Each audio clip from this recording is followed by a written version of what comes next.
It's yet another Saturday from the studio of TOS TV Network, your digital first Pan-African television network, and I am Ruel Penao. Have you been? Goodbye.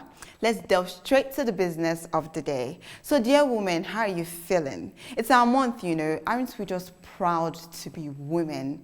On the 8th of March, we celebrated the International Women's Day. So let's see what TOS TV Network has put together for you.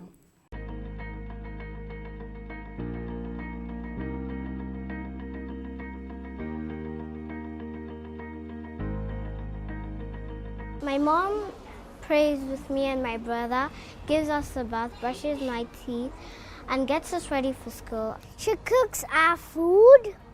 She helps us get ready for school. She takes care of us. And she helps us with our homework. Well, she cooks food for me all the time. She helps us get ready for school. She takes our bath, and she helps us with our homework. And then she does everything she did yesterday again. She cares about us even when we are naughty. When I started having my children, it became a very daunting task. Being a woman could be a bitter-sweet experience. Is the story of the African woman well told? Pre-colonial Africa is full of legend of women who were queens, like Queen Amina of Zazzau, now Zaria, queen sisters, princesses, chiefs, and holders of offices in villages, and even warriors. The stories of these space-sitters seem lost in modern literature and history, where the African woman is portrayed as submissive, to be seen, not heard. I think it's really a great time to be female, but it's also a fantastic time to be African. And of course, you can preempt why I'm saying that. Only a few days ago, we had our first African female resume work as the Director General of the World Trade Organization. The first time ever that an African is occupying that office, and the first time also that a female is occupying that office. So it says a lot that it's not just the first time that it's female, but it's the first time that it's an African female. This historical mischaracterization has fed to preference for the male child in Africa.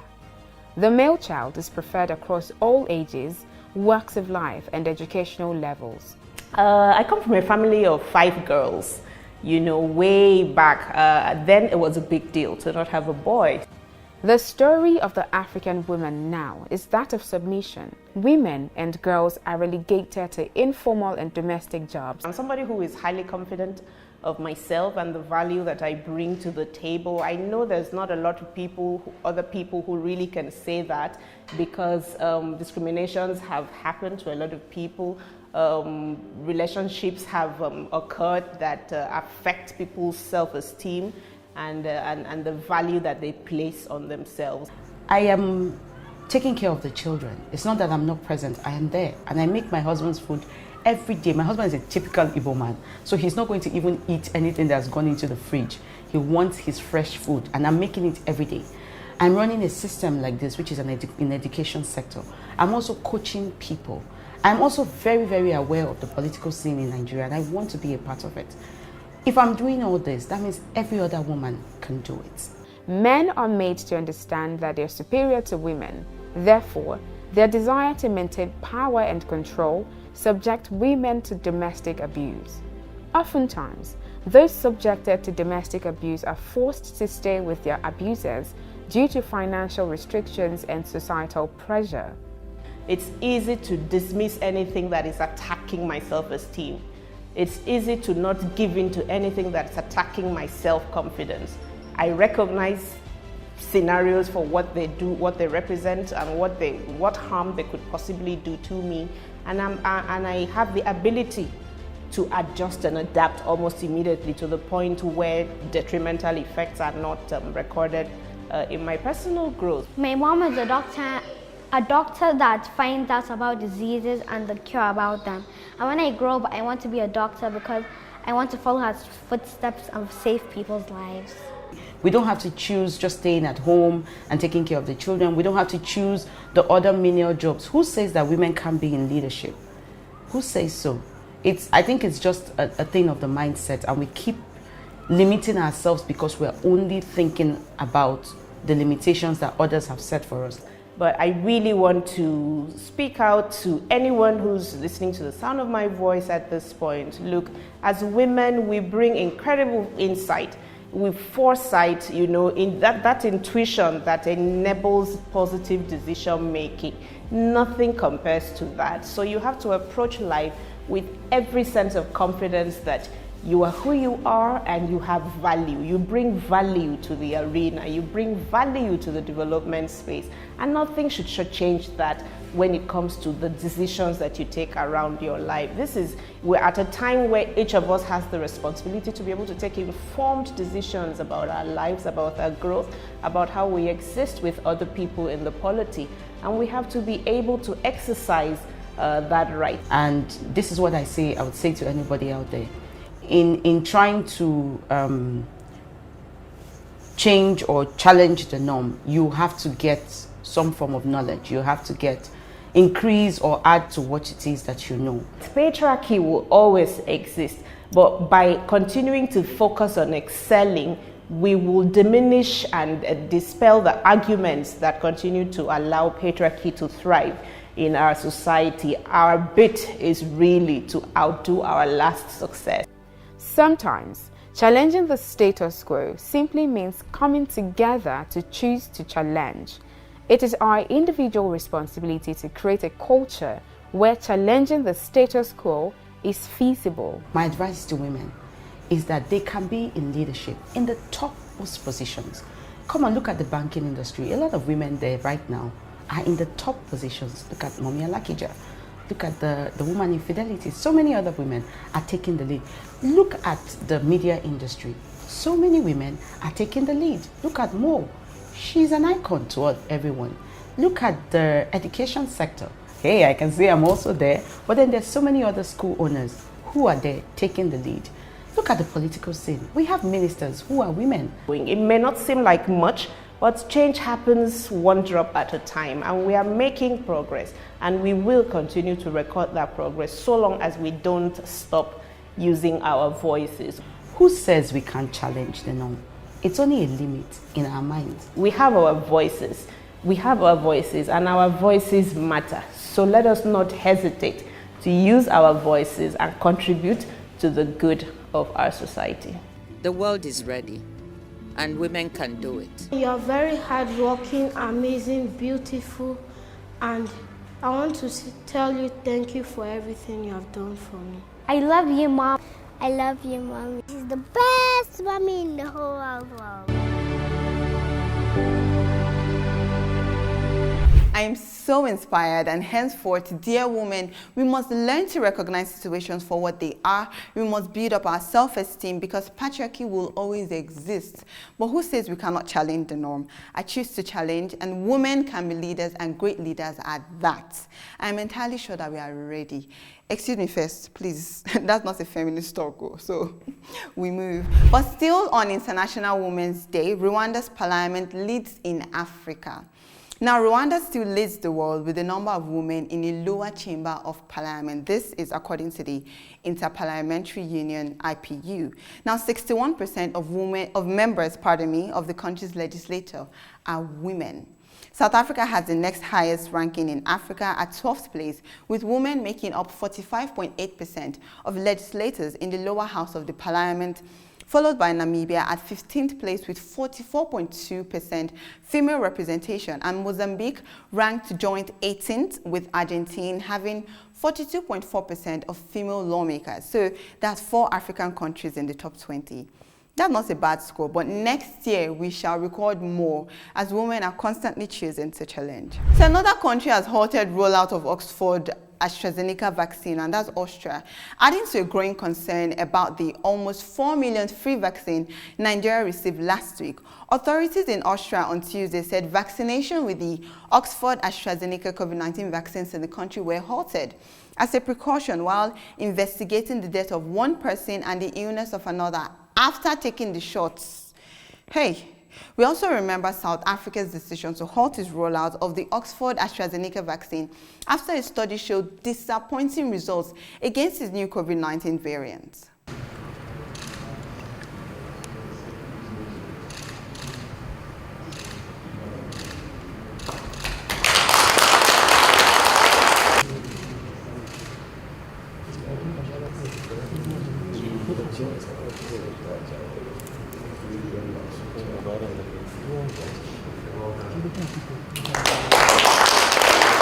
But then again, Nigerian president and vice president have taken the vaccine on live TV, and as at now, they are healthy, so. Or to any communities. So, questionable motive reports from the Africanist press claim that First Lady Fatima Bio spent plenty money running into millions of dollars of public funds for personal shopping, as well as travel and accommodation for foreign guests during the launch of her Hands Off Our Girls campaign in mid-2018.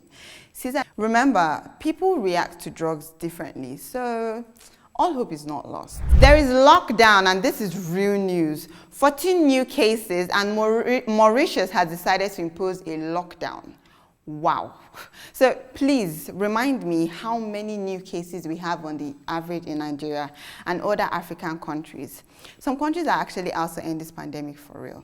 But remember that by staying safe, you are saving lives.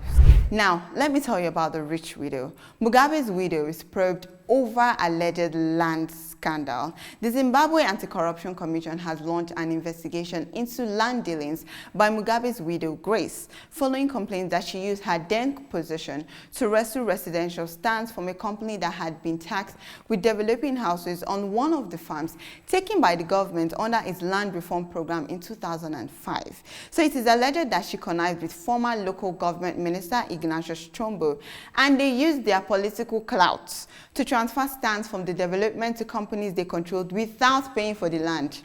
Now, according to a complaint filed with Zimbabwe Anti-Corruption Commission, the two are accused of using undue influence to grab the land in Harare's Leafy Borodale suburb, which has been allocated to the Sally Mugabe Housing Cooperative. It's time to give to Caesar what is Caesar's. And still on giving back to Caesar, after casting itself as a fighter against corruption, Sierra Leone's government is under fire over allegations of irregular spending by its First Lady. So here's the gist. The First Lady launched a campaign aimed to reduce child marriage and rape. Very intelligent, very patriotic, amazing intentions, but a US-based Africanist press alleges that 85% of the funding did not go to the campaign or to any communities. Questionable motive reports from the Africanist press claim that First Lady Fatima Bio spent plenty money running into millions of dollars of public funds for personal shopping, as well as travel and accommodations for foreign guests during the launch of her Hands Off Our Girls campaign in mid-2018. Caesar's gonna be rich this season. Now, pertaining to Uganda's election, Uganda court allows Bobby Wine's election petition withdrawal. Before Uncle, why won't the court allow the withdrawal? See, Bobby Wine says he would rather take the matter to the people, the court of public opinion, citing bias, impartiality of the court, and the uncomfortable composition of the judges choosing to hear the petition. This is not uncommon in Africa. So let me tutor you on the meaning of court of public opinion thanks to the Audiopedia. Trying cases in the court of public opinion refers to using the news media to influence public support for one side or the other in a court case. This can result in persons outside the justice system, that is, people other than the judge or jury, taking action for or against a party. For instance, the reputation of a party may be greatly damaged even if he wins the case. A lawyer noted that when he represents high-profile clients, he sometimes finds them in a Bermuda Triangle of cross-currents generated by a criminal investigation, the news media, and the U.S. Congress. It has been noted that there is no Fifth Amendment right against self-incrimination in the court of public opinion. It is said that high-profile cases have important implications for balancing the right of the public to scrutinize the judicial process and the right of the participants to a fair trial. The right of the public to scrutinize the judicial process and the right of the participants to a fair trial. I like this. I like it. But US has called for audit of Uganda election results. Gang, gang. That's where the movie is going to get sweeter. So meanwhile, pressure is mounting on US to act on Uganda's alleged human rights abuses.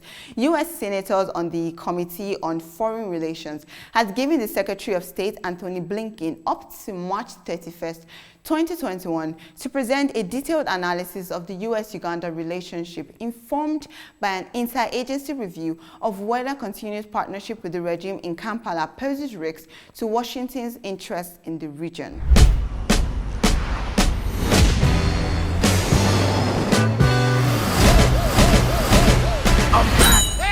What you doing back here? Mufasa! Say it again, feel right in his... I've just discovered that I may have a son here in this land. How much child support is she getting from? The king pays no child support. No child support for 30 years and you came back? You was a dummy! Hello, I am Hakim Joffer, King of Zamunda. You are the heir to the throne. Yes, my son. He's supposed to be like the prince of Wakanda. Wakanda is a fictional place. Not to everybody. Zamunda is a very real nation. I don't need no handout. Wait a minute. All right, I'm gonna pack. Okay, man. Presenting King Akim's son from America. And my mom's. And his mom's. Children, this is your brother. Hey, Quine. I'm sorry I slept with your man. This happened before we even met. It's not like you're the first man I've ever been with. What did you just say about the other man? Coming to America, now it's coming to me. I always thought that Mika was going to be queen. A woman isn't allowed to rule Zamunda. It's the law. Did it ever occur to you that Mika wanted to be your heir? Would you dare banish me from my own bedroom?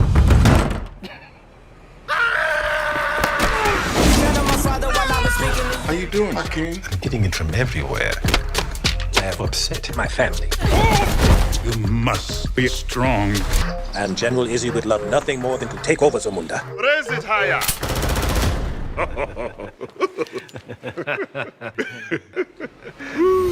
I'm a king, Put your hands together. Like that. Say it again. Give me all. It's a party over here. I must admit, your style is far into my kingdom, but it's impressive. That's right. There you go. Let me hear you say, hey, ho. Hey, ho. No, don't do that. That's his mother. Oh, don't you say that. No, not to his mother. I'm a king.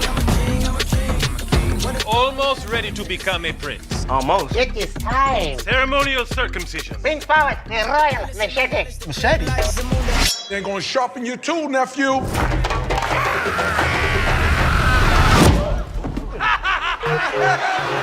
So did you attend the premiere? Because almost see the crowd, see the costumes, goodness overload, and yes, our very own Davido performed in the movie. And his bride, Princess Mirimbe.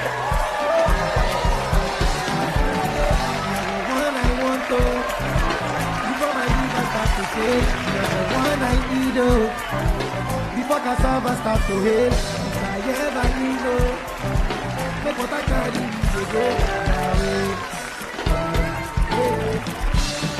so I am looking for a sister. Choma, my lover. She got $1.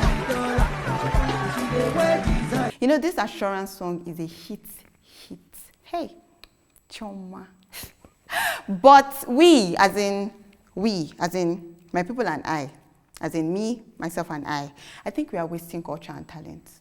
See guys, we have more flamboyant cultures and royalty stories to tell about Nigeria and Africa at large now. Where are the filmmakers? There's Coming to Nigeria, Coming to West Africa, Coming to Africa. These are movies waiting to happen. And we are wasting a lot, but nonetheless, I must give credit to whom credit is due. So, Coming to America too is a goal. And back in Nigeria, at least 5,000 Nigerian refugees have been repatriated from Cameroon at the start of a voluntary program that seeks to evacuate the more than 200,000 who have fled to neighboring countries, which include Chad, Niger, and Cameroon, because of Boko Haram insurgency. The refugees who have spent 6 years in Cameroon's Minawao refugee camp traveled back home aboard buses, and this exercise started on Monday. So, welcome back home, dear brothers and sisters. I actually hope Nigeria treats you better. Now, before I shall go, let me ask, how does one eat $2.6 million at a go? Look at the gist. A local Nigerian fisherman captured a blue marlin fish, reportedly worth $2.6 million, but he ate it with his friends. Do you know what that is in Naira? The fisherman, whose name is not yet known, I don't know why, captured the blue marlin fish in the Andoni local government area of Rivers State and then shared it with members of his community who had no idea they were sitting on a gold mine. Now, shortly after the news of the capture broke out on the internet, people began making research to learn about the mysterious fish only to find out his worth. Too late, destinies had been eaten. The fish is not primarily intended for human consumption because it contains unhealthy amounts of mercury and other contaminants, but they ate it. Now, see, people, we need to be reading. We need to study because this gist is vexing me. They say opportunity does not wait, and this is just a scenario. Anyway, the moral of the story is Google is your friend. Please, let us be shining our eyes. Let opportunity not pass us by, okay? So remember to follow us on social media at TOS TV Network to get factual information on happenings across Africa. I am Ruel Penau, and I will see you next week.